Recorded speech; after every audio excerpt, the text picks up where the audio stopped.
வணக்க நேயர்களே, மீண்டும் ஒரு காணொலியை சந்திக்க மிக்க மகிழ்ச்சி. ஆன்மீகத்தில் இருக்கும் அனைத்து சொந்தங்களுக்கும் அடியேன் அன்பு வணக்கம். இன்று பஞ்சபட்சியின் கிரக விதிகளும் என்னதான்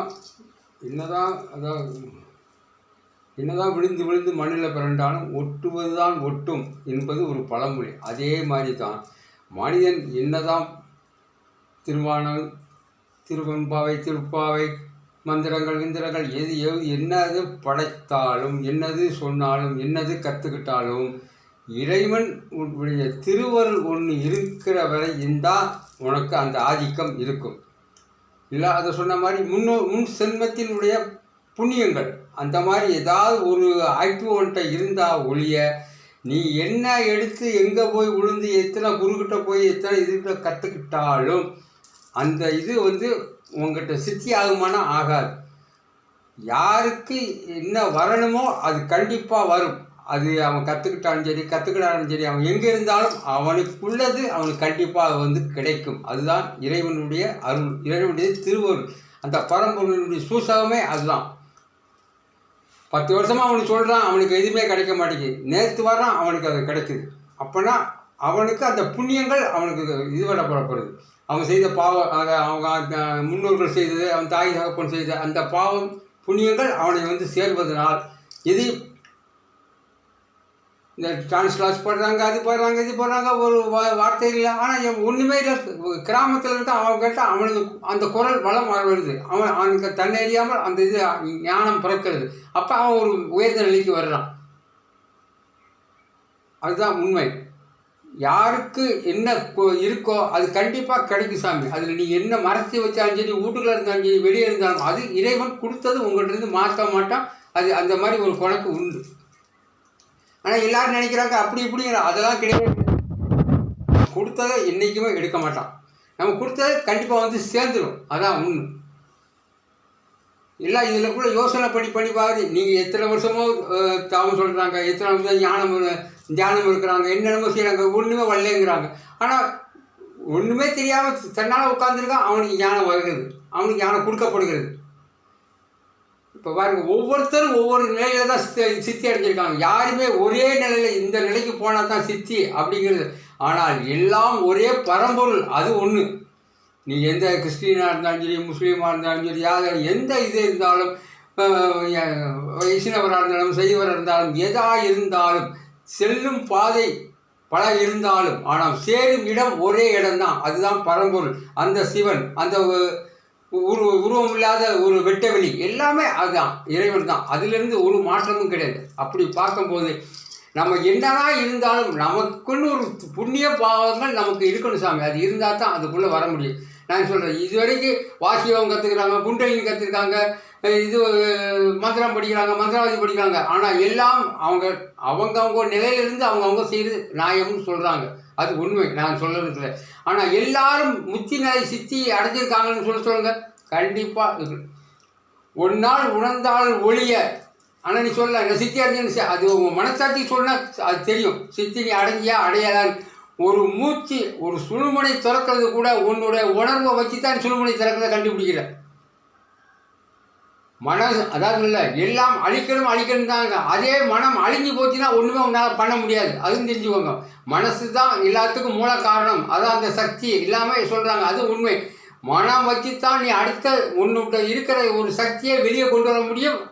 பலருக்கு அதை பகிரவும் முடியும். அதுதான் உண்மை. அதாவது ஒன்று வச்சு தான் ஒன்று, நான் சொன்னேன், ஒன்று இந்த சூழ உடம்பு வச்சு தான் சூச்ச உடம்புக்கிட்ட போகிறோம். அதே மாதிரி மனசை அழி மனசை ஒருநிலைப்படுத்து எல்லாம் ரைட்டு தான். ஆனால் அந்த மனம் இல்லாமல் ஒன்றுமும் பண்ணவே முடியாது. அதுதான் உண்மை. அந்த மனசை வச்சு தான் உன்னுடைய உனக்குள்ளே இருக்கிற ஒரு ஆக்ரோஷத்தை வெளியே 4 பேருக்கு தெரியப்படுத்தணும். 4 பேருக்கு நீ இது சித்தி அடைஞ்ச அப்படின்னு நினைக்கிறதுக்கு சொல்லணும்னாலும் அந்த மனம் இருந்தால் ஒழிய தான் அது வெளியே வரும், இல்லைன்னா வராது. சரியா? மனத்தை இது பண்ணு அப்படின்னு எல்லாம் சொல்கிறாங்க. ஆனால் அந்த மனம் வச்சு தான் வேலை செய்வாங்க. மனம் இல்லைன்னா ஒன்றுமே ஒன்றால் நீ ஒரு சடலம் ஒன்றால் ஒரு சிந்தனைகளை ஒன்றுமே பண்ண முடியாது சொல்கிறாங்க. விஷமாக இருந்தாலும் அதுவும் நமக்கு இப்போ நம்ம உடம்பு சாராயம் குடிக்காங்க, குடி வேண்டாங்கிற, ஆனால் குடிக்கிற அந்த ஆட்காலம் நம்ம உடம்புக்கு தேவை அப்படின்னு தான் சொல்கிறாங்க. அது மாதிரி விஷமாக இருந்தாலும் நம்ம உடம்புக்கு அது அளவோடு இருக்கும்போது அது ஒன்றும் செய்யாது சாமி. அதான் உண்மை. எதுவுமே கெட்டதுன்னு கிடையாது. எல்லாமே நான் மனதான் இல்லாமல் ஆளது எல்லாரும் செய்கிற அப்படின்னு சொல்கிறாங்க. அதே மனம் இல்லாமல் நீ ஒன்றும் பண்ண முடியாது சாமி. அதுதான் உண்மை. நீ வாழ்க்கைக்கு தேவையான இன்னைக்கு ஒன்று ஒரு ஆக்ஷன் பண்ணணும், ஒரு சிந்திக்கணும், எல்லாம் செய்யணும். இந்த மனம் இல்லாமல் ஒன்றும் நீ பண்ண முடியாது. மனம் இல்லைன்னா நீ ஒரு கட்டை ஒரு சடலம் எல்லாமே கிடையாது சாமி.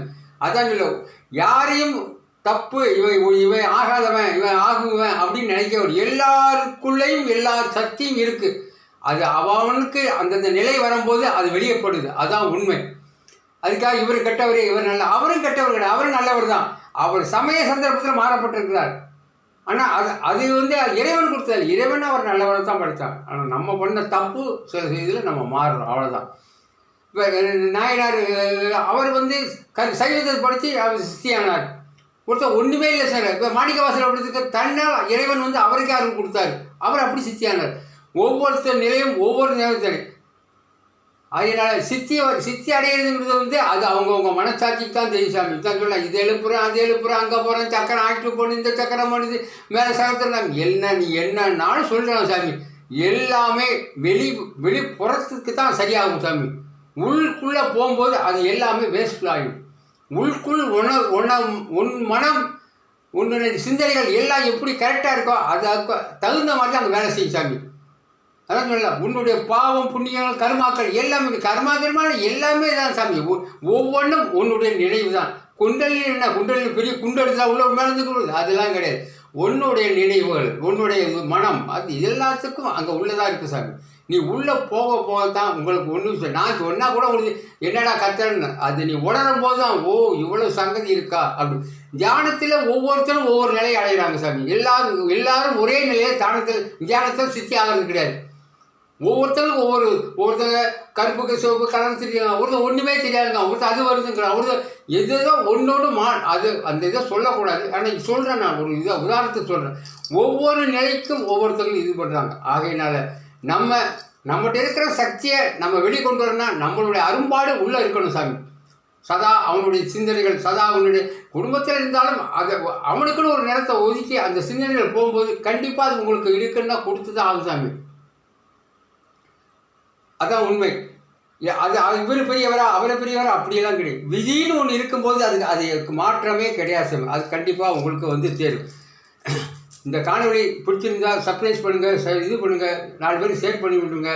உங்கள் ஆதரவு இருந்தால் இன்னும் சில உண்மைகளை சொல்கிறோம். பஞ்சபத்தில் நிறையா கற்றுக்கிட வேண்டியது இருக்குது.